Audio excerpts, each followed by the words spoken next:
वैसे तो मैं वीडियो बहुत कम बनाता हूँ, तो अब मन करी से आज के वीडियो में बना लिया जाए। बनाना चाहिए तो फिर धीरे धीरे आदत हुई है ना।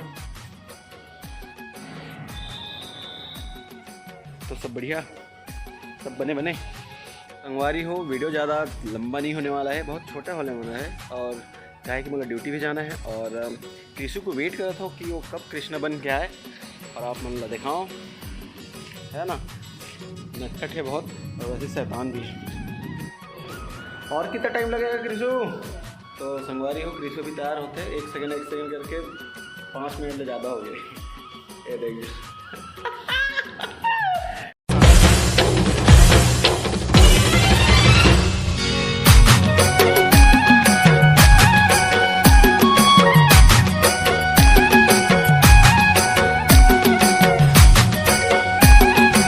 हमारा जो कृषु है ना, वो बहुत ज़्यादा शर्माते और डरे हुए हैं, तो वीडियो में नहीं आने वाला थे। वरना आप लोग को जरूर दिखा था